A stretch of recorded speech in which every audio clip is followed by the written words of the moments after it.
നാരായണ നാരായണ നാരായണ നാരായണ നാരായണ നാരായണ നാരായണ നാരായണ. ഹരേ രാമ രാമ രാമ ഹരേ ഹരേ. ഹരേ കൃഷ്ണ കൃഷ്ണ കൃഷ്ണ ഹരേ ഹരേ. സർവത്ര ഗോവിന്ദനാമ സങ്കീർത്തനം. ഗോവിന്ദ ഗോവിന്ദ. കോമളം കൂജയൻ വേണും ശ്യാമളവയം കുമാരക. വേദവേദ്യം പരം ബ്രഹ്മ ഭാസതാം പുരതോ മമ. ശ്രീകൃഷ്ണായ നമ. ശ്രീമദ് ഭാഗവതത്തിലെ 1-ാം സ്കന്ധത്തിൽ 7-ാം അധ്യായമാണ് നമ്മൾ വിചാരം ചെയ്തു വന്നത്. അവിടെ അശ്വത്ഥമാവ് കുരുക്ഷേത്ര യുദ്ധാനന്തരം തൻ്റെ യജമാനനായിട്ടുള്ള ദുര്യോധനന് പ്രീതി ഉണ്ടാകാൻ വേണ്ടി പാണ്ഡവന്മാരെ കൊല്ലാൻ വേണ്ടി ചെന്നുവെങ്കിലും കൊല്ലാൻ സാധിക്കാതെ പാണ്ഡവന്മാരുടെ പുത്രന്മാരെ, പാഞ്ചാലി പുത്രന്മാരായിട്ടുള്ള 5 കുമാരന്മാരെ തല വെട്ടിയെറിഞ്ഞ് ആ ശിരസ്സുകൾ ദുര്യോധനന് ഉപഹാരമായി സമർപ്പിച്ചു. പുത്രദുഃഖത്താൽ കരയുന്ന പാഞ്ചാലിയെ ആശ്വസിപ്പിച്ചുകൊണ്ട് അർജുനൻ ആ പുത്രവധം ചെയ്ത ബ്രഹ്മബന്ധുവായിട്ടുള്ള അശ്വത്ഥമാവിൻ്റെ ശിരസ് ഞാൻ ഗാണ്ഡീവം ഉപയോഗിച്ച്, ഗാണ്ഡീവത്തിൽ നിന്നും വിടുന്ന ശരങ്ങളെ ഉപയോഗിച്ചുകൊണ്ട് അറുത്തെടുത്ത് നിനക്ക് സമർപ്പിക്കും. അതിനുശേഷം മാത്രമേ നിനക്ക് ഈ പുത്രന്മാർക്കുള്ള ഉദകക്രിയ ചെയ്യേണ്ടതുള്ളൂ എന്ന പ്രതിജ്ഞ എടുത്തുകൊണ്ട് പോകുന്നു. അർജുനൻ തന്നെ വധിക്കുമെന്ന് തോന്നിയ സമയത്ത് അശ്വത്ഥമാവ് ബ്രഹ്മശിരോസ്ത്രം എന്ന പ്രതിവിധിയില്ലാത്ത അസ്ത്രം, തനിക്ക് അത് അജാനൻ ഉപസംഹാരം, അതിനെ സംഹരിക്കാനുള്ള വിദ്യ അറിയാത്തവനായിട്ട് കൂടി തൻ്റെ പ്രാണനെ രക്ഷിക്കാൻ വേണ്ടിയിട്ട് ലോകത്തിന് മുഴുവനും ദുഃഖമുണ്ടാക്കുന്ന, ക്ലേശമുണ്ടാക്കുന്ന, നാശമുണ്ടാക്കുന്നതായ ആ അസ്ത്രത്തെ പ്രയോഗിച്ചു എന്നാണ് കണ്ടത്. ഈ സന്ദർഭത്തിലാണ്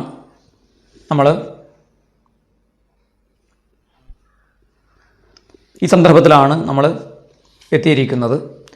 ഈ ബ്രഹ്മശിരോസ്ത്രം കണ്ടിട്ട് അർജുനന് ഇതെന്താണ് എന്ന സംശയം ഉണ്ടാകുന്നു. അദ്ദേഹം ശ്രീകൃഷ്ണ ഭഗവാനോട് ചോദിക്കുന്നു, കൃഷ്ണ കൃഷ്ണ മഹാഭാഗ ഭക്താനാമഭയങ്കര ത്വമേകോ ദഹ്യമാനാനാമപവർഗോസി സംസൃതേ. അർജുന ഉവാച കൃഷ്ണ കൃഷ്ണ മഹാഭാഗ ഭക്താനാമഭയങ്കര ത്വമേകോ ദഹ്യമാനാനാമപവർഗോസി സംസൃതേ. അർജുനഃ ഉവാച, അർജുനൻ പറഞ്ഞു, കൃഷ്ണ കൃഷ്ണ മഹാഭാഗ ഭക്താനാം അഭയങ്കര സംസൃതേഃ ദഹ്യമാനാനാം ഏകഃ ത്വം അപവർഗഃ അസി. അർജുനൻ പറഞ്ഞു, കൃഷ്ണ കൃഷ്ണ മഹാഭാഗ, ഹേ കൃഷ്ണ. 2 തവണ വിളിച്ചു. ഒന്നുകൂടി ഭഗവാന്റെ ആ ശക്തിയെ, ഭഗവാന്റെ ആ ഒരു മഹിമയെ വെളിപ്പെടുത്താൻ വേണ്ടിയിട്ട് മഹാഭാഗ എന്ന് അഭിസംബോധന ചെയ്തു. ഭഗവാൻ മഹത്തായ വസ്തുക്കളിൽ വെച്ച് മഹത്തായ വസ്തുവാണ്, വ്യക്തിയാണ് എന്നുള്ളത് കൊണ്ട്. ഹേ മഹാഭാഗനായിരിക്കുന്ന, മഹാനായിരിക്കുന്ന ഭഗവാനെ, അല്ലയോ ഭക്തന്മാർക്ക് അഭയം നൽകുന്നവനെ. അഭയം കരോതി ഇതി അഭയങ്കര. ഭക്താനാം അഭയങ്കര, ഭക്തന്മാർക്ക് അഭയം നൽകുന്നവനെ. എന്താണെന്നിട്ട് ഭഗവാനെ സംബോധന ചെയ്തുകൊണ്ട് പറയുന്നത്, സംസൃതേഃ ദഹ്യമാനാനാം. സംസൃതി എന്ന് വെച്ചാൽ സംസാരം. ഈ സംസാരത്തിൽ, അതായത് ഈ പ്രകൃതിയിലെ പ്രപഞ്ചത്തിൽ, അല്ലെങ്കിൽ ഈ സംസൃതേഃ എന്ന് പ്രയോഗിച്ചതുകൊണ്ട് അത് ഷഷ്ഠി വിഭക്തി ആയതുകൊണ്ട് സംസൃതേഃ ഹേതോഹോ, സംസൃതി ഹേതുവായിട്ട്, സംസാരം ഹേതുവായിട്ട്, ഈ പ്രാപഞ്ചികമായ ജീവിതം കാരണമായിട്ട്, പ്രകൃതി കാരണമായിട്ട്, ദഹ്യമാനാനാം ദഹിച്ചുകൊണ്ടിരിക്കുന്നവർക്ക്, പ്രകൃതിയിൽ ഈ പ്രപഞ്ചത്തിൽ നമ്മളൊക്കെ ദഹിച്ചുകൊണ്ടിരിക്കുകയാണ്. എന്താണ്?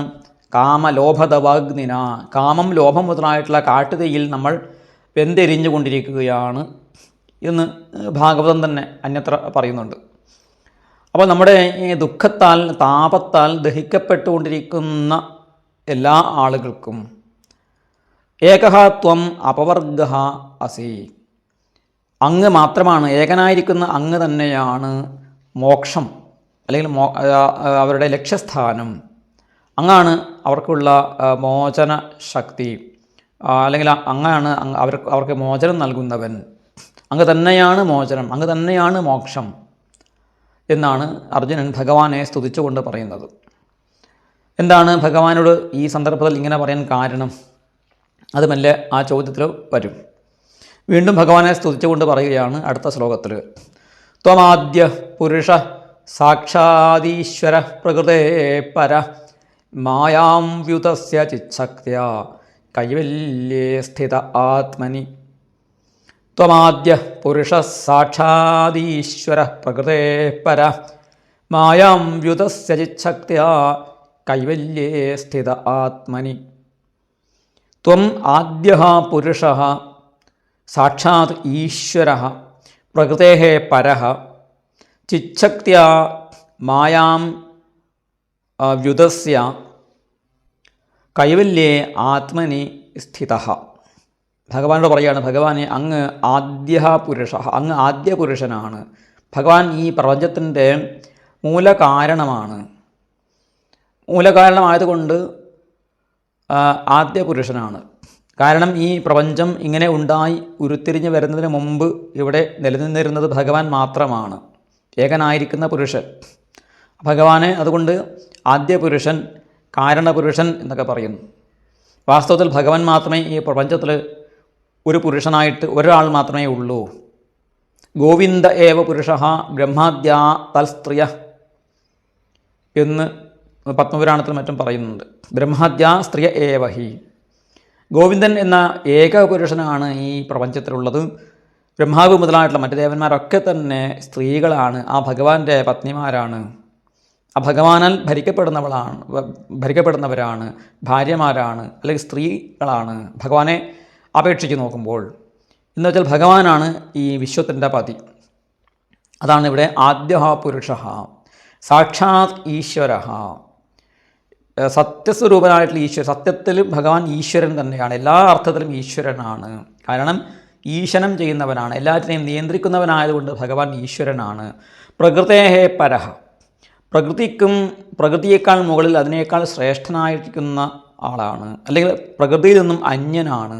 ഈ പ്രകൃതി വാസ്തവത്തിൽ ഭഗവാനെ സൂചിപ്പിക്കുന്നില്ല, ഭഗവാനെ കാണിച്ചു തരുന്നില്ല, ഭഗവാനെ മറച്ചു വയ്ക്കുകയാണ് ചെയ്യുന്നത്. ഈ പ്രകൃതിയെ ആരാണോ നിഷേധിക്കുന്നത്, ഈ പ്രകൃതി സത്യമല്ല, ഇത് മിഥ്യയാണ് എന്ന ബോധ്യം ആർക്കുണ്ടാകുന്നുവോ അവർക്കാണ് ഭഗവാനെക്കുറിച്ചുള്ള യഥാർത്ഥ ജ്ഞാനം ഉണ്ടാകുന്നത്. അപ്പോൾ ഭഗവാൻ പ്രകൃതിയിൽ നിന്നും അതുകൊണ്ട് അന്യനാകുന്നു. പക്ഷേ ഭഗവാൻ ഈ പ്രകൃതിയെ ഉപയോഗിച്ചുകൊണ്ടാണ് സൃഷ്ടിയെ നടത്തുന്നത്. അതാണ് ചിച്ഛക്ത്യാ മായാം വ്യുതസ്യ കൈവല്യേ ആത്മനി സ്ഥിതഃ.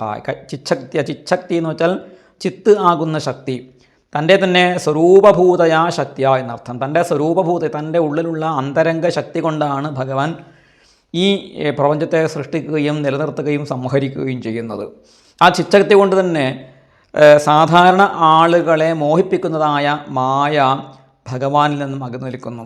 ഈ ചിച്ഛക്തിയും ഭഗവാന്റെ മായ തന്നെയാണ്. അപ്പോൾ മായയ്ക്ക് രണ്ട് രൂപങ്ങളുണ്ട്, ഒന്ന് വിദ്യ, ഒന്ന് അവിദ്യ. സംസാരകാരിണിയായത് അവിദ്യയും സംസാരനാശിനിയായത് വിദ്യയും എന്ന് സാധാരണ പറയാറുണ്ട്. അപ്പോൾ വിദ്യാസ്വരൂപിണിയായിരിക്കുന്ന ആ മായയിൽ, ആ മായ കൊണ്ട് തന്നെയാണ്, മായയെ ഭഗവാൻ ഉപയോഗിച്ചുകൊണ്ട് പ്രപഞ്ചത്തെ സൃഷ്ടിച്ച് നിലനിർത്തി സംഹരിക്കുമ്പോഴും ഭഗവാൻ ആ മായയ്ക്ക് വിധേയനാകുന്നില്ല. അതുകൊണ്ടാണ് ആ മായയെ തള്ളിക്കളഞ്ഞിട്ട് മായാം വ്യുതസ്യ, തൻ്റെ ചിച്ഛക്തി കൊണ്ട്, തൻ്റെ ജ്ഞാനശക്തി കൊണ്ട്, തൻ്റെ സ്വരൂപഭൂതയായിരിക്കുന്ന ശക്തി കൊണ്ട് കൈവല്യേ ആത്മനി സ്ഥിതഃ, കൈവല്യമാകുന്ന, കേവലമാകുന്ന, ഏകമാകുന്ന, നിരാശ്രയമായി നിരാകാരമായിട്ട് നിരപേക്ഷമായി നിൽക്കുന്നതായ ആ ഏകവസ്തുവായിരിക്കുന്ന ആത്മാവിൽ സ്ഥിതി ചെയ്യുന്നു. ഇതാണ് ഭഗവാന്റെ സ്വരൂപം. ഭഗവാൻ ഇങ്ങനെ വാസുദേവനായിട്ട്, വസുദേവപുത്രനായിട്ട്, ദേവകീപുത്രനായിട്ട്, യശോദാനന്ദനായിട്ട് കാണുന്നുവെങ്കിലും ആ ഭഗവാന്റെ സ്വരൂപം എന്താണ്? ഭഗവാന്റെ സ്വരൂപം ബ്രഹ്മസ്വരൂപമാണ് എന്ന് പറയുകയാണ്. ഇനി എന്താണ് അടുത്തതായിട്ട് അദ്ദേഹം പറയുന്നത് നോക്കൂ. സ ഏവ ജീവലോകസ്യ മായാമോഹിതചേതസ വിതത്സേ സ്വേന വീര്യേണ ശ്രേയോ ധർമാതിലക്ഷണം. മായാമോഹിതചേതസഃ ജീവലോകസ്യ സ്വേന വീര്യേണ ധർമാദിലക്ഷണം ശ്രേയഃ സ ഏവ ത്വം വിധത്സേ.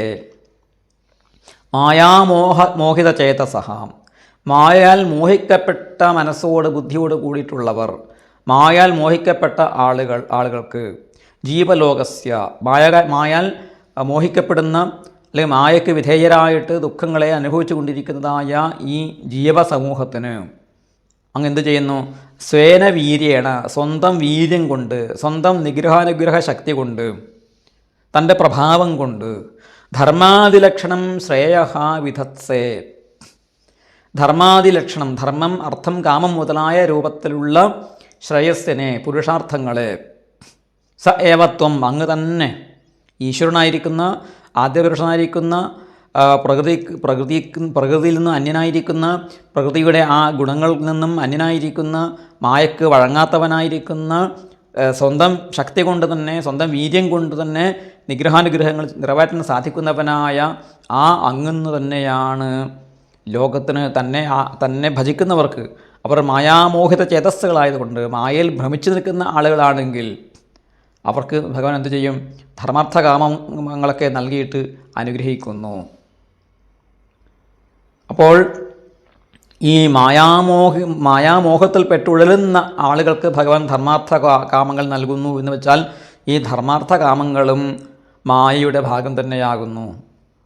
അതിനെക്കൂടി നമ്മൾ അതിജീവിച്ചാൽ മാത്രമേ മോക്ഷത്തിൽ എത്തുകയുള്ളൂ. മായയെ പൂർണ്ണമായിട്ടും നമ്മൾ തിരസ്കരിച്ചു കഴിഞ്ഞാൽ, നിരാകരിച്ചു കഴിഞ്ഞാൽ മാത്രമേ മോക്ഷത്തിൽ എത്താൻ സാധിക്കുകയുള്ളൂ. അങ്ങനെ മോക്ഷത്തിൽ എത്താൻ സാധിക്കാത്ത ആളുകളാണ് മായാമോഹിത ചേതസ്സുകൾ. പക്ഷേ അത്തരക്കാരോടും ഭഗവാൻ കാരുണ്യം കാണിക്കുന്നു. ഭഗവാനെ ഭജിച്ചാൽ മതി. നിറഞ്ഞ ഭക്തിയോടുകൂടി ഭഗവാനെ ഭജിക്കുന്ന ആളുകൾക്ക്, ഭഗവാനെ ആശ്രയിക്കുന്ന ആളുകൾക്ക് ഭഗവാൻ ധർമാർത്ഥ കാമ മോക്ഷങ്ങൾ നൽകി അനുഗ്രഹിക്കുന്നത് ഭഗവാന്റെ സ്വഭാവമാകുന്നു. അങ്ങനെയും ഭഗവാനെ അർജുനൻ സ്തുതിക്കുകയാണ്. കഴിഞ്ഞില്ല, ഭഗവാനെ ഇനിയും അർജുനൻ വാക്കുകളെ കൊണ്ട് സ്തുതിക്കുകയാണ്. തഥായം ചാവതാരസ്തേ ഭുവോ ഭാരജിഹീർഷയാ സ്വാനം ചാനന്യഭാവാനാമനുധ്യാനായ ചാസകൃൽ. തഥായം ചാവതാരസ്തേ ഭുവോ ഭാരജിഹീർഷയാ സ്വാനാം ചാനന്യഭാവാനാമനുധ്യാനായ ചാസകൃൽ. തഥാ തേ അയം അവതാരഃ ച ഭുവഃ ഭാരജിഹീർഷയാ സ്വാനാം അനന്യഭാവാനാം അസകൃത് അനുധ്യാനായ ച. തഥാ, അതുപോലെ തന്നെ, തേ അയം അവതാരഃ, അങ്ങയുടെ ഈ അവതാരം, അങ്ങയുടെ ഈ ശ്രീകൃഷ്ണാവതാരം, ച എന്ന് പറഞ്ഞു, അങ്ങയുടെ ഈ ശ്രീകൃഷ്ണാവതാരവും, അങ്ങ് എന്തൊക്കെയോ അവതാരങ്ങൾ എടുത്തുകൊണ്ട് ഈ ലോകത്തിൽ ധർമ്മത്തെ പുനഃസ്ഥാപനം ചെയ്തിട്ടുണ്ട്. അതുപോലെ സൃഷ്ടിസ്ഥിതി ലയ ലീലകൾ ചെയ്യാറുണ്ട്.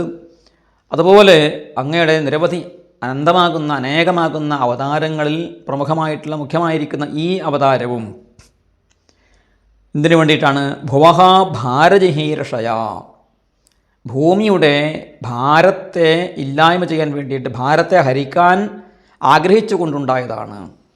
ഭാരജിഹീർഷ, ഭാരത്തെ ഹരിക്കാൻ ഉള്ള ആഗ്രഹം. അങ്ങനെയുള്ള ആഗ്രഹത്തോട് കൂടിയിട്ട് ആണ് ഭഗവാന്റെ ഈ അവതാരവും ഉണ്ടായിട്ടുള്ളത്. എന്നാൽ അതിന് മാത്രമായിട്ടാണോ? അല്ല. പിന്നെന്തിനു വേണ്ടിയിട്ടാണ്?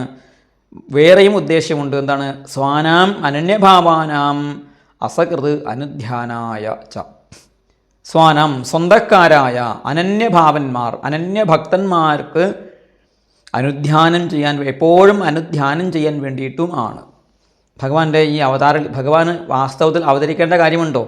ദുഷ്ടാത്മാക്കളെ സംഹരിക്കാനും ശിഷ്ടന്മാരെ അനുഗ്രഹിക്കാനും വേണ്ടിയിട്ട് ഭഗവാന് ഏതെങ്കിലും രൂപമെടുത്ത് വരേണ്ട കാര്യമില്ല. ഭഗവാൻ സങ്കല്പശക്തി കൊണ്ട് എല്ലാം ചെയ്യുന്നവനാണ്.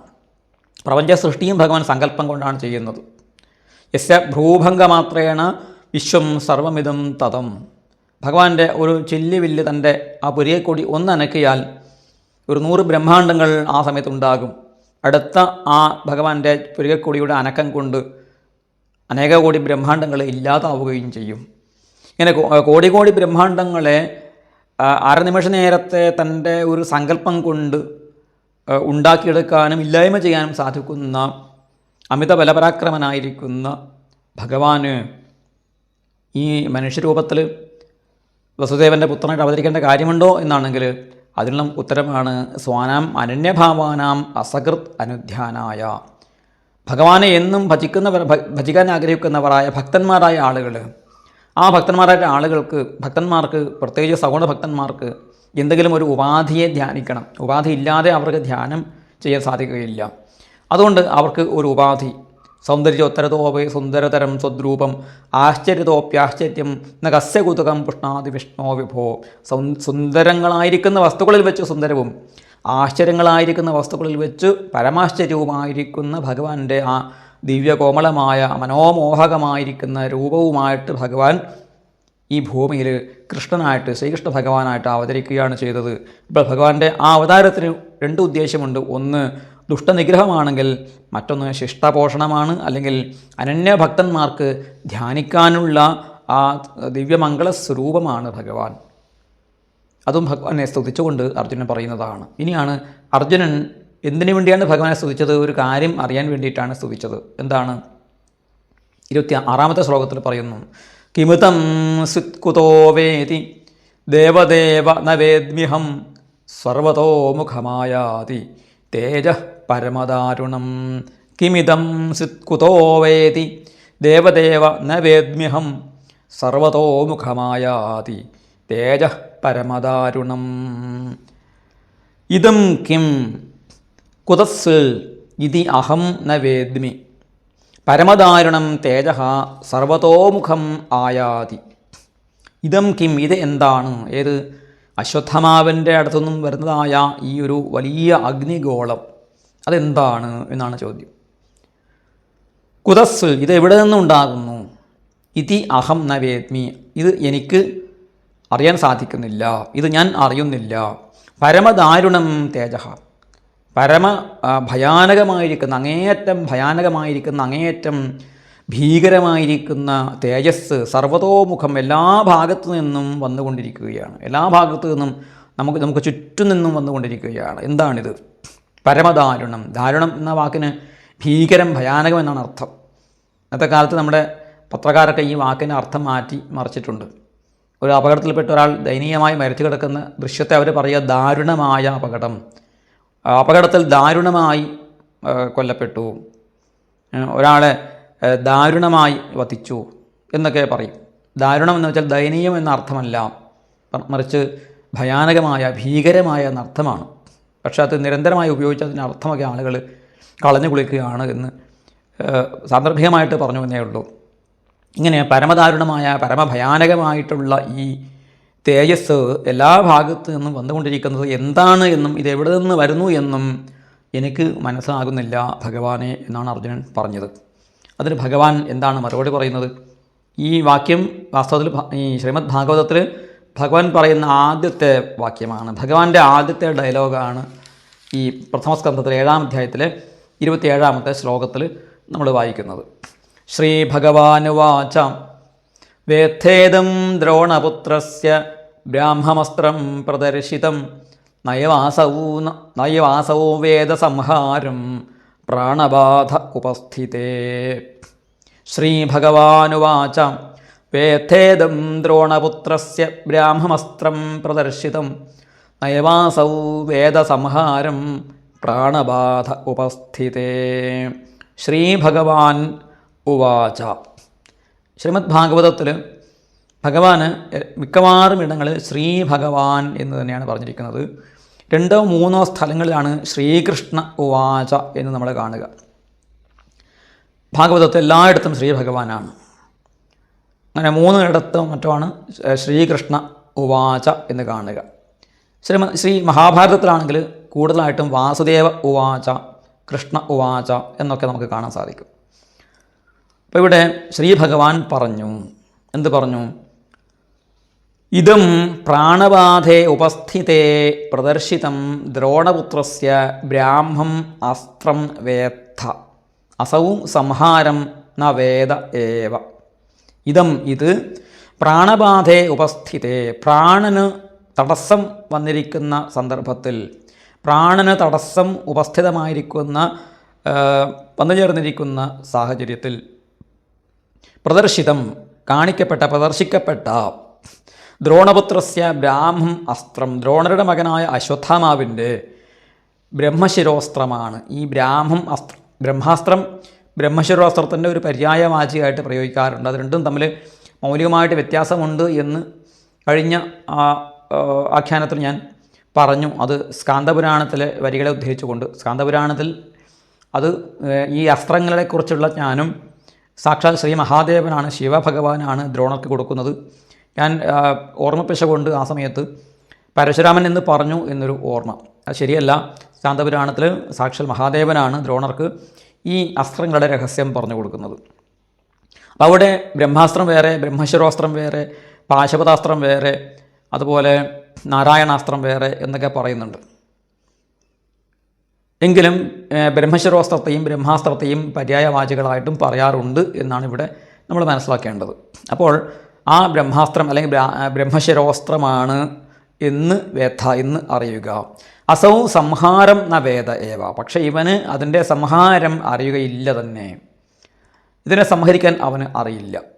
അതാണ് ഇപ്പോൾ പ്രയോഗിച്ചിരിക്കുന്ന ബ്രഹ്മാസ്ത്രത്തിൻ്റെ പ്രത്യേകത. ഇത് പ്രയോഗിച്ച ആളിന് ഇതിനെ തിരിച്ചെടുക്കാൻ അറിയില്ല എന്നുള്ള ഒരു അപകടം അതിൽ പതിയിരിക്കുന്നു. ഭഗവാൻ അതൊക്കെ അറിയാം. ഈ അശ്വത്ഥാമാവിൻ്റെ പരാക്രമത്തെക്കുറിച്ചും അസ്ത്രജ്ഞാനത്തെക്കുറിച്ചും ഭഗവാനെ നന്നായിട്ട് അറിയാം. മുമ്പ് ഈ അശ്വത്ഥാമാവ് ഭഗവാന്റെ അടുത്ത് വന്നിട്ട് സഹായം ചോദിച്ചിട്ടുണ്ടായിരുന്നു യുദ്ധത്തിന്. എന്താണ് വേണ്ടത് ചോദിച്ചപ്പോൾ പറഞ്ഞു, അങ്ങയുടെ സുദർശന ചക്രം എനിക്ക് യുദ്ധത്തിൽ പ്രയോഗിക്കാൻ വേണ്ടി തരണം എന്ന് പറഞ്ഞു. കുരുക്ഷേത്ര യുദ്ധത്തിന് മുമ്പാണ്. അപ്പോൾ ഭഗവാൻ മനസ്സിലായി ഇദ്ദേഹത്തിന് നല്ല അഹങ്കാരമുണ്ട്. കാരണം ഈ സുദർശന ചക്രം ഭഗവാനോട് സാക്ഷാൽ ഇന്ദ്രൻ പോലും, അല്ലെങ്കിൽ ശിവൻ, ബ്രഹ്മാവ്, അഗ്നി മുതലായിട്ടുള്ള ദേവന്മാർ പോലും ഭഗവാനോട് അദ്ദേഹത്തിന് സുദർശന ചക്രം ചോദിക്കാറില്ല. അത് അദ്ദേഹത്തിന് മാത്രമേ പ്രയോഗിക്കാൻ സാധിക്കുകയുള്ളൂ. അദ്ദേഹത്തിൻ്റെ തന്നെ ചൈതന്യമാണ് സുദർശന ചക്രം. എന്നിട്ട് ഇവൻ എന്നോട് ഇത് ചോദിക്കണം, ഇവൻ്റെ അഹങ്കാരം എത്രയുണ്ട്? ഏതായാലും ആ അഹങ്കാരം ശമിപ്പിക്കണമെന്ന് കരുതിയിട്ട് ഭഗവാൻ തൻ്റെ ചക്രത്തെ സ്മരിച്ചു. അദ്ദേഹത്തിന് മുന്നിൽ ആ ചക്രം അവിടെ സ്ഥാപിച്ചു കൊടുത്തു. എടുത്തോളൂ എന്ന് പറഞ്ഞു. ചോദിച്ചതെന്തും കൊടുക്കുന്ന ആളാണല്ലോ ഭഗവാൻ. എടുത്തോളൂ ദ്രോണപുത്ര എന്ന് പറഞ്ഞു. അശ്വത്ഥാമാവ് വളരെ അനായാസമായിട്ട് അതിനെ പൊക്കിയെടുക്കാൻ വേണ്ടി ശ്രമിച്ചുവെങ്കിലും അദ്ദേഹം ആദ്യം ഇടത് കൈ എടുക്കാൻ നോക്കി, പിന്നെ വലത് കൈ ചേർത്തു. രണ്ട് കൈകളും ചേർത്തിട്ട് സർവശക്തി ഉപയോഗിച്ച് പൊക്കാൻ ശ്രമിച്ചുവെങ്കിലും അദ്ദേഹത്തിന് ആ ചക്രത്തെ അവിടെ നിന്ന് ഇളക്കാൻ പോലും സാധിച്ചില്ല. അപ്പോൾ ഭഗവാൻ പറഞ്ഞു, അഹങ്കാരമുള്ള ആളുകൾക്ക് ഇത് ഉയർത്താൻ സാധിക്കുകയില്ല. അഹന്ത നശിപ്പിക്കണം, എന്നാൽ മാത്രമേ ഇത് പ്രയോഗിക്കാൻ സാധിക്കുകയുള്ളൂ. പ്രയോഗിക്കാൻ പോയി എടുക്കാൻ പോലും നിനക്ക് സാധിക്കുകയില്ല. നിനക്കിത് അർഹതയില്ലാത്തതാണ് നീ ആഗ്രഹിച്ചത് എന്ന് പറഞ്ഞ് അശ്വത്ഥാമാവനെ പറഞ്ഞയക്കുന്നുണ്ട്. അപ്പോൾ ആ അശ്വത്ഥാമാവിൻ്റെ സ്വഭാവത്തെ ഭഗവാന് നന്നായിട്ട് അറിയാം. അപ്പോൾ ഭഗവാൻ പറഞ്ഞു, ഇവന് അസൗ സംഹാരം ന വേദ, ഇവൻ ഇതിൻ്റെ സംഹാരത്തെ അറിയുന്നില്ല. അറിയാത്ത കാര്യത്തെയാണ് അദ്ദേഹം പ്രയോഗിച്ചിരിക്കുന്നത് എന്ന് പറഞ്ഞു. ഇനി എന്താണ് ഇതിന് പരിഹാരം? എന്താണ് അപ്പോൾ? ഇനി മരണമാണോ ഇതിനുള്ള പരിഹാരം എന്നാണെങ്കിൽ അല്ല എന്ന് ഭഗവാൻ അടുത്ത ശ്ലോകത്തിൽ പറയുന്നു. നഹ്യസ്യ അന്യതമം കിഞ്ചിദസ്ത്രം പ്രത്യവകർശനം ജഹ്യസ്ത്രതേജ ഉന്നദ്ധമസ്ത്രജ്ഞോ ശസ്ത്രതേജസാ. ഭഗവാൻ പറയുന്നു, നഹ്യസ്യ അന്യതമം കിഞ്ചിദസ്ത്രം പ്രത്യവകർശനം ജഹ്യസ്ത്രതേജ ഉന്നദ്ധമസ്ത്രജ്ഞോ ശസ്ത്രതേജസാ. അസ്യ പ്രത്യവകർശനം അന്യതമം കിഞ്ചിത് അസ്ത്രം ന ഹി ഉന്നദ്ധം അസ്ത്രതേജ അസ്ത്രതേജസാ ജഹി ത്വം അസ്ത്രജ്ഞഃ ഹി. ഭഗവാൻ പറയുന്നു, അസ്യ പ്രത്യവകർശനം, അസ്യ അസ്ത്രസ്യ, ഈ അസ്ത്രത്തിൻ്റെ പ്രത്യവകർശനം, ഈ അസ്ത്രത്തെ ക്ഷീണിപ്പിക്കുന്നതായ അതിന് കൃശത വരുത്തുന്നതായ, അതിനെ കരിശിക്കുന്നതായ അന്യതമം കിഞ്ചിത് അസ്ത്രം, മറ്റൊരു അസ്ത്രം ഒന്നും തന്നെ ന ഹി ഇല്ല. ബ്രഹ്മാസ്ത്രത്തെ, ബ്രഹ്മശിരോസ്ത്രത്തെ കർശനം ചെയ്യുന്ന, അതിനെ ക്ഷീണിപ്പിക്കുന്നതായ മറ്റൊരു അസ്ത്രത്തെ നമുക്ക് കൊണ്ടുവരാൻ സാധ്യമല്ല, പ്രയോഗിക്കാൻ സാധ്യമല്ല. കാരണം അതിന് പകരമായിട്ട് മറ്റൊരു അസ്ത്രവുമില്ല. അപ്പോൾ എന്ത് ചെയ്യും? ഉന്നദ്ധം അസ്ത്രതേജ, ഉത്കടമായി നമ്മളെ ആക്രമിക്കുന്ന, നമ്മുടെ നേരെ വരുന്നതായ ആ അസ്ത്രതേജസ്സിനെ അസ്ത്രതേജസാ ജഹി, അസ്ത്രതേജസ് കൊണ്ട് തന്നെ ഇല്ലാതാക്കൂ. അതേ ബ്രഹ്മാസ്ത്രത്തിൻ്റെ തേജസ് കൊണ്ട് തന്നെ അതിനെ നീ നശിപ്പിച്ചാലും ത്വം അസ്ത്രജ്ഞഃ ഹി, നീ അസ്ത്രജ്ഞൻ തന്നെയാണ്. നിനക്ക് നിൻ്റെ ഗുരുവിൻ്റെ കാരുണ്യം കൊണ്ട് ഇതേ അശ്വത്ഥാമാവിൻ്റെ അച്ഛനായ ദ്രോണർ തന്നെ നിനക്ക് ബ്രഹ്മാസ്ത്രം ഉപദേശിച്ച് തന്നിട്ടുണ്ട്. അതിനെ നിനക്കറിയാം, അതിനെ പ്രയോഗിക്കാനും അറിയാം, അതിനെ സംഹരിക്കാൻ അറിയാം, വിക്ഷേപം അറിയാം, അതിൻ്റെ പ്രായശ്ചിത്തം അറിയാം, അതിൻ്റെ പരിഹാരമൊക്കെ അറിയാം. അപ്പോൾ നീ അത് പ്രയോഗിച്ചോളൂ, എനിക്കത് പ്രയോഗിക്കാൻ സാധിക്കും എന്നാണ് ഭഗവാൻ പറയുന്നത്. അപ്പോൾ അർജുനൻ എന്ത് ചെയ്തു? സൂതൻ പറയുന്നു, സൂത ഉവാച ശ്രുത്വാ ഭഗവതാ പ്രോക്തം ഫാൽഗുനഃ പരവീരഃ സ്പൃഷ്ട്വാപസ്തം പരിക്രമ്യ ബ്രാഹ്മം ബ്രാഹ്മായ സന്തധേ. സൂത ഉവാച ശ്രുത്വാ ഭഗവതാ പ്രോക്തം ഫാൽഗുനഃ പരവീരഃ സ്പൃഷ്ട്വാപസ്തം പരിക്രമ്യ ബ്രാഹ്മം ബ്രാഹ്മായ സന്തധേ. സൂതഃ ഉവാച, സൂതൻ പറഞ്ഞു. നൈമിശാരണ്യത്തിൽ വെച്ച് നടക്കുന്ന സൂത ശൗനക സംവാദമാണ് ഇത് എന്ന് ഓർമ്മിപ്പിക്കാനും കൂടിയാണ് ഇവിടെ സൂത ഉവാച എന്ന് പറഞ്ഞിരിക്കുന്നത്. സൂതൻ പറഞ്ഞു. സൂതനാണ് ഇവിടെ ഈ കഥ പറയുന്ന ആൾ. എന്താണ് സൂതൻ പറഞ്ഞത്? പരവീരഃ ഫാൽഗുനഃ ഭഗവതാ പ്രോക്തം ശ്രുത്വാ അപഹ സ്പൃഷ്ട്വാ തം പരിക്രമ്യ ബ്രാഹ്മായ ബ്രാഹ്മം സന്തധേ. പരവീരഃ ഫാൽഗുനഃ, പരൻ്റെ വീര്യത്തെ ഹനിക്കുന്നവനായ ഫാൽഗുനൻ, ശത്രുവിൻ്റെ ശൗര്യത്തെ നശിപ്പിച്ചു കളയുന്നവനായ യുദ്ധവീരനായ ഫാൽഗുനൻ. ഫാൽഗുന നക്ഷത്രത്തിൽ ജനിച്ചത് കൊണ്ടാണ് അദ്ദേഹം ഫാൽഗുനനായത്. ഉത്തര നക്ഷത്രത്തിൽ ജനിച്ചത് കൊണ്ടാണ് ഫാൽഗുനൻ എന്ന് അദ്ദേഹം അറിയപ്പെടുന്നത്. അർജുന ഫൽഗുന ജിഷ്ണു കിരീടി ശ്വേതവാഹന ബീഭത്സുർ വിജയ കൃഷ്ണ സവ്യസാചി ധനഞ്ജയ എന്ന് അർജുനൻ്റെ 10 പേരുകൾ വളരെ പ്രസിദ്ധമാണ്. അതിലൊന്നാണ് ഫൽഗുനൻ അല്ലെങ്കിൽ ഫാൽഗുനൻ. 2 പേരുകൾ അദ്ദേഹത്തിനുണ്ട്. അപ്പോൾ പരവീരഃ ഫാൽഗുനഃ ഭഗവതാ പ്രോക്തം ശ്രുത്വ, ഭഗവാനാൽ പറയപ്പെട്ടത് കേട്ടിട്ട്, അപഹ സ്പൃഷ്ട്വ, അപഹ എന്ന് വെച്ചാൽ ജലം, സ്പൃഷ്ട്വ സ്പർശിച്ചിട്ട്, ജലത്തെ സ്പർശിച്ചു എന്ന് വെച്ചാൽ ജലം കൊണ്ട് ശരീരശുദ്ധി വരുത്തിയിട്ട്, ആ രഥത്തിൽ തന്നെ ഒരുപക്ഷെ ശുദ്ധജലമൊക്കെ കരുതിയിട്ടുണ്ടാകും, അതുകൊണ്ട് കാല് കഴുകി ആചമനം ചെയ്തു. തം പരിക്രമ്യ, തം ഭഗവന്തം എന്നർത്ഥം, ഭഗവാനെ പ്രദക്ഷിണം ചെയ്തു. എന്തിന്?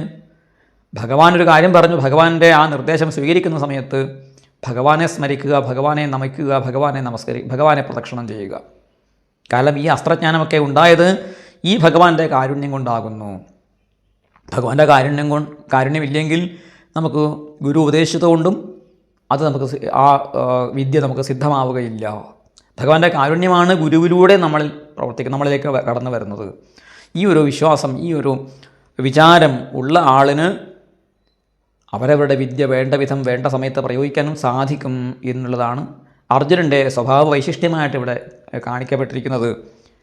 ആ ബ്രഹ്മാസ്ത്രം പ്രയോഗിക്കാൻ വേണ്ടി ഭഗവാൻ പറഞ്ഞപ്പോഴും ഭഗവാനെ പ്രദക്ഷിണം ചെയ്ത് നമസ്കരിച്ചിട്ടാണ് ബ്രാഹ്മായ ബ്രാഹ്മം സന്തതേ, ബ്രഹ്മാസ്ത്രത്തിന് ആയിക്കൊണ്ട് ബ്രഹ്മാസ്ത്രത്തെ അദ്ദേഹം വില്ലിൽ തൊടുത്തു, സന്തതേ ചേർത്ത് വെച്ചു, വില്ലിൽ ചേർത്ത് വെച്ചു. എന്നിട്ട് എന്ത് ചെയ്തു? 30-ാമത്തെ ശ്ലോകം നോക്കുക. സംഹത്യാന്യോന്യമുഭയോസ്തേജസീ ശരസംവൃതേ ആവൃത്യ രോദസീ ഖം ച വവൃധാതേർക്കവന്ഹിവൽ. സംഹത്യാന്യോന്യമുഭയോസ്തേജസീ ശരസംവൃതേ ആവൃത്യ രോദസീ ഖം ച വവൃധാതേർക്കവന്ഹിവൽ. ഉഭയോഃ തേജസീ ശരസംവൃതേ അന്യോന്യം സംഹത്യ രോദസി ഖം ച ആവൃത്യ അർക്കവന്ഹിവത് വവൃധാതേ. ഉഭയോഃ തേജസി, രണ്ടിൻ്റെയും തേജസ്സുകൾ, 2 ബ്രഹ്മാസ്ത്രത്തിൻ്റെയും തേജസ്സുകൾ, 2 ബ്രഹ്മശിരോസ്ത്രത്തിൻ്റെയും തേജസ്സുകൾ, ശരസംവൃതേ ശരങ്ങളാൽ മൂടപ്പെട്ട് ശരം കൊണ്ട് പൊതിഞ്ഞിരിക്കുന്ന ആ സന്ദർഭത്തിൽ, എന്ന് വെച്ചാൽ ഈ ദിവ്യാസ്ത്രങ്ങളുടെ പ്രയോഗത്തിൽ ഒരു അസ്ത്രം ജപിച്ച് തൊടുത്ത് വിട്ട് കഴിഞ്ഞാൽ അതിൽ നിന്നും അനന്തമായ അസംഖ്യമായ അസ്ത്രങ്ങൾ അതിൽ നിന്നും വേറെ പാഞ്ഞു വരികയാണ് ഇതിൻ്റെ സ്വഭാവം. മറ്റൊന്ന്, അതിൽ നിന്നും പലതരത്തിലുള്ള ജീവജാലങ്ങൾ വരിക. പാശുപതാസ്ത്രം അർജുനൻ കാലകേയന്മാരുമായിട്ടുള്ള യുദ്ധത്തിൽ തൊടുത്ത് വിട്ടു. യവന്മാരുമായിട്ട് യുദ്ധത്തിൽ അദ്ദേഹം തൊടുത്ത് വിടുന്നുണ്ട്, അവരുടെ മായായുദ്ധത്തെ അതിജീവിക്കാൻ വേണ്ടിയിട്ട്.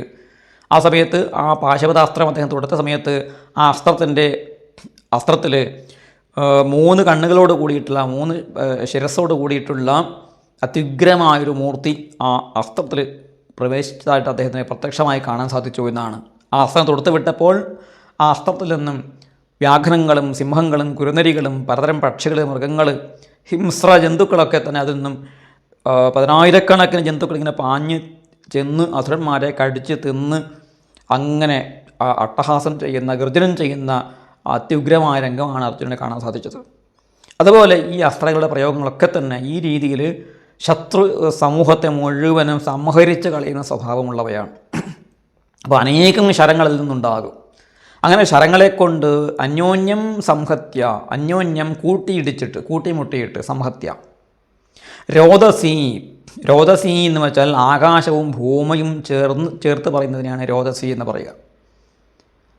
ആകാശവും ഭൂമിയും ചേർന്നതിനെ രോദസി എന്ന് പറയും. രോദ എന്ന് പറഞ്ഞാൽ സ്വർഗം, ഭൂമി എന്ന് രണ്ടിനെയും ചേർത്ത് രോദഹ എന്ന് പറയും. രോദസി എന്നാണ് ഇവിടെ പ്രയോഗിച്ചിരിക്കുന്നത്. ഖം ച, അന്തരീക്ഷത്തെയും ആവൃത്യ, പൊതിഞ്ഞിട്ട് മൂടിയിട്ട്, അർക്കവന്ഹിവത്, സൂര്യനെപ്പോലെയും അഗ്നിയെപ്പോലെയും വവൃധാതെ, വർദ്ധിച്ചു. അപ്പോൾ രണ്ട് ബ്രഹ്മാസ്ത്രങ്ങൾ കൂടി ചേരുമ്പോൾ ഒരു ബ്രഹ്മാസ്ത്രത്തിൻ്റെ ശക്തിയല്ല, അതിൻ്റെ ഇരട്ടിയായിട്ട് അതിൻ്റെ ശക്തി ലോകത്തിന് കാണാൻ സാധിച്ചു എന്നർത്ഥം. ഇനിയെന്താണ് അവിടെ സംഭവിച്ചത്? അർജുനനും ബ്രഹ്മാസ്ത്രത്തെ പ്രയോഗിച്ചാൽ മാത്രം പോരല്ലോ, ഇനിയിപ്പോൾ സംഹരിക്കുകയും ചെയ്യണമല്ലോ. അപ്പോൾ എന്താണ് അർജുനൻ അവിടെ ചെയ്തത്? 31-ാമത്തെ ശ്ലോകം നോക്കുക. ദൃഷ്ട്വാസ്ത്രതേജസ്തു തയോ സ്ത്രീം ലോകാൻ പ്രദഹൻ മഹൽ ദഹ്യമാനാ പ്രജാ സർവാ സാംവർത്തകമമം സതാം. ദൃഷ്ട്വാസ്ത്രതേജസ്തു തയോ സ്ത്രീം ലോകാൻ പ്രദഹൻ മഹൽ ദഹ്യമാനാ പ്രജാ സർവാ സാംവർത്തകമമം സതാം. തയോഹ മഹത് അസ്ത്രതേജഃ തു ത്രീൻ ലോകാൻ പ്രദഹത് ദൃഷ്ട്വാ ദഹ്യമാനാഃ സർവാഃ പ്രജാഃ സാംവർത്തകം അമം സത. തയോഹ മഹത് അസ്ത്രതേജഃ, തയോഹ എന്ന് ഈ രണ്ടെണ്ണത്തിൻ്റെയും ആ രണ്ട് അസ്ത്രങ്ങളുടെയും മഹത്തായ വലുതായ ബൃഹത്തായിരിക്കുന്ന അസ്ത്രതേജസ് ത്രീൻ ലോകാൻ പ്രദഹത്, 3 ലോകങ്ങളെയും പ്രകർഷേണ ദഹിപ്പിക്കുന്നതായിട്ട് ദൃഷ്ട്വ കണ്ടിട്ട്, ഈ അസ്ത്രതേജസ്സുകൾ രണ്ടും ചേർന്ന് 3 ലോകങ്ങളെയും ദഹിപ്പിക്കുന്നതായി കണ്ടിട്ട്, ദഹ്യമാനാഹ സർവാഹ പ്രജാഹ, ആ അഗ്നിയിൽ ദഹിച്ചു പോകുന്നതായ സർവപ്രജകളും സർവജീവജാലങ്ങളും സാംവർത്തകം അമം സതാ, ഇത് പ്രളയാഗ്നിയാണ് എന്ന് വിചാരിച്ചു. പ്രളയത്തിലാണ് ഇങ്ങനെ എല്ലാ ലോകങ്ങളും ദഹിപ്പിക്കുന്നതായ അഗ്നി ഉണ്ടാവുക, അങ്ങനെയുള്ളൊരു അഗ്നിയാണ് ഇത് എന്ന് അവർ എല്ലാ ജീവജാലങ്ങളും വിചാരിച്ചു എന്നാണ് പറയുന്നത്. അപ്പോൾ സർവ പ്രാണികളും 3 ലോകത്തിലുമുള്ള സർവപ്രാണികളും ഈ ബ്രഹ്മാസ്ത്രത്തിൻ്റെ തേജസ്സിൽ ഭയചകിതരായി തീർന്നു എന്നർത്ഥം. അടുത്ത ശ്ലോകം. പ്രജോപപ്ലവമാലക്ഷ്യ ലോകവ്യതികരം ച തം മതം ച വാസുദേവസ്യ സഞ്ജഹാരാർജുനോദ്വയം. പ്രജോപപ്ലവമാലക്ഷ്യ ലോകവ്യതികരം ച തം മതം ച വാസുദേവസ്യ സഞ്ജഹാരാർജുനോദ്വയം. പ്രജോപപ്ലവം തം ലോകവ്യതികരം വാസുദേവസ്യ മതം ച ആലക്ഷ്യ അർജുനഃ ദ്വയം സഞ്ജഹാര. പ്രജോപപ്ലവം, പ്രജകൾക്ക് ഉപദ്രവകരമായത്, പ്രജകൾക്ക് ഉപപ്ലവമായിരിക്കുന്നത്, പ്രജകളെ നശിപ്പിക്കുന്നതായ കാര്യം, തം അതിനെ, ലോകവ്യതികരം ലോകത്തിന് നാശമുണ്ടാക്കുന്നതായ, ലോകവ്യതികരം ലോകത്തിനെ സൃഷ്ടിക്കുകയല്ല, ലോകത്തെ ഇല്ലായ്മ ചെയ്യുന്ന, സംഹരിച്ച് കളയുന്നതായ തം ആ അസ്ത്രത്തെ അല്ലെങ്കിൽ ആ തേജസ്സിനെ, വാസുദേവസ്യ മതം ച ആലക്ഷ്യ വാസുദേവൻ്റെ അഭിപ്രായത്തെയും അറിഞ്ഞിട്ട്, കണ്ടിട്ട് അല്ലെങ്കിൽ അറിഞ്ഞിട്ട്, ഭഗവാൻ പറഞ്ഞല്ലോ ഇതിനെ നശിപ്പിക്കണം എന്ന് പറഞ്ഞല്ലോ. അപ്പോൾ ഭഗവാന്റെ ആ അഭിപ്രായത്തെയും ലോകം മുഴുവൻ നശിക്കുന്നതായിട്ടും ലോകത്തിലുള്ള സകല പ്രജകൾക്കും ഉപദ്രവം ഉണ്ടാക്കുന്നതായും അറിഞ്ഞിട്ട് അർജുനഃ ദ്വയം സഞ്ജഹാരഃ, അർജുനൻ രണ്ടിനെയും സമ്യക്കായിട്ട് പരിഹരിച്ചു അല്ലെങ്കിൽ ഇല്ലാതാക്കി, അവയെ സംഹരിച്ചു കളഞ്ഞു. അങ്ങനെ അർജുനൻ ഭഗവാന്റെ നിർദ്ദേശമനുസരിച്ചും ലോകത്തിൻ്റെ ആ ദുഃഖം മനസ്സിലാക്കിയിട്ടും എന്തു ചെയ്തു? അസ്ത്രങ്ങളെ സംഹരിച്ചു. 2 അസ്ത്രങ്ങളെയും സംഹരിച്ചു. അശ്വത്ഥമാവിന് തൻ്റെ അസ്ത്രം പോലും സംഹരിക്കാൻ പറ്റാത്ത ആളാണ് അശ്വത്ഥമാവ്. അർജുനൻ താൻ പ്രയോഗിച്ചതിനെയും അശ്വത്ഥമാവ് പ്രയോഗിച്ചതിനെയും സംഹരിച്ചു. അപ്പം എന്തിനാണ് അർജുനൻ പ്രയോഗിച്ചത്? ഈ അസ്ത്രങ്ങളെ നിർവീര്യമാക്കാൻ വേണ്ടിയിട്ട്. അശ്വത്ഥമാവ് പ്രയോഗിച്ച അസ്ത്രത്തെ നിർവീര്യമാക്കണമെങ്കിൽ തൻ്റെ അസ്ത്രം കൂടി അതിൻ്റെ കൂടെ പ്രയോഗിച്ച് 2ഉം ചേർന്ന് മാത്രമേ സംഹരിക്കാൻ സാധിക്കുകയുള്ളൂ എന്നുള്ള അതിൻ്റെ സാങ്കേതിക ജ്ഞാനം കൂടി അർജുനന് ഉണ്ട് എന്നാണ് നമ്മൾ മനസ്സിലാക്കേണ്ടത്. അത്രയും അറിവുള്ള ധനുർവേദ വിശാരദനായ അർജുനൻ അത് പ്രയോഗിക്കുമ്പോൾ ഭഗവാനെ സ്മരിച്ചുകൊണ്ട് ഭഗവാനെ പ്രദക്ഷിണം ചെയ്ത് ഭഗവാന്റെ മുന്നിൽ നമസ്കരിച്ചിട്ടാണ് അത് പ്രയോഗിച്ചത് എന്നുള്ളതും അർജുനൻ്റെ വിനയഭാവം, ഭക്തി, സമർപ്പണബോധം ഒക്കെയാണ് നമ്മൾ അതിലൂടെ കണ്ടറിയുന്നത്. അടുത്ത ശ്ലോകം നോക്കൂ. തത ആസാദ്യ തരസാ ദാരുണം ഗൗതമീ സുതം ബബന്ധാമർഷതാമ്രാക്ഷ പശും രശനയാ യഥാ. തത ആസാദ്യ തരസാ ദാരുണം ഗൗതമീ സുതം ബബന്ധാമർഷതാമ്രാക്ഷ പശും രശനയാ യഥാ.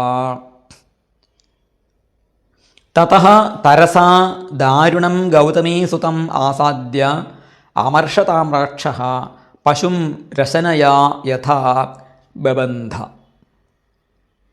തതഃ എന്നിട്ട് തരസ പെട്ടെന്ന് വേഗത്തിൽ ദാരുണം ഗൗതമീ സുതം ആസാദ്യ ദാരുണനായ ഭയങ്കരനായിരിക്കുന്ന ആ ഗൗതമീപുത്രനെ, ഗൗതമി എന്ന് വെച്ചാൽ അശ്വത്ഥമാവിൻ്റെ അമ്മയായിട്ടുള്ള കൃപി എന്ന് പറയുന്ന കൃപാചാര്യരുടെ സഹോദരിയായിട്ടുള്ള ഗൗതമ ഗോത്രത്തിൽ ജനിച്ചവളായ സ്ത്രീ ആയതുകൊണ്ട്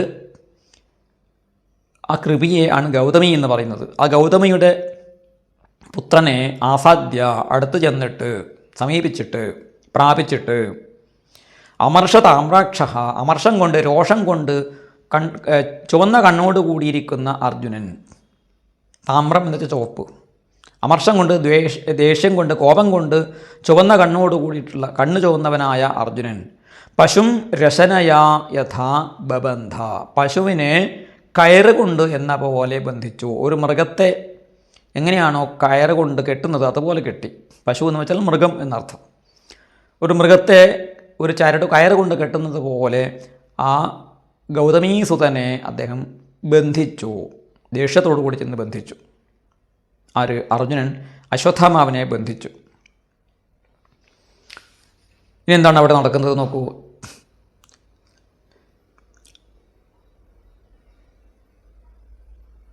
ശിബിരായ നിനീഷന്തം ദാംനാ ബദ്ധ്വാ രിപും ബലാത് പ്രാഹാർജുനം പ്രകുപിതോ ഭഗവാനംബുജേക്ഷണ. ശിബിരായ നിനീഷന്തം ദാംനാ ബദ്ധ്വാ രിപും ബലാത് പ്രാഹാർജുനം പ്രകുപിതോ ഭഗവാനംബുജേക്ഷണ. രിപും രജ്വാ ബദ്ധ്വാ ശിബിരായ ബലാത് നിനീഷന്തം അർജുനം ഭഗവാൻ അംബുജേക്ഷണ പ്രകുപിത പ്രാഹ.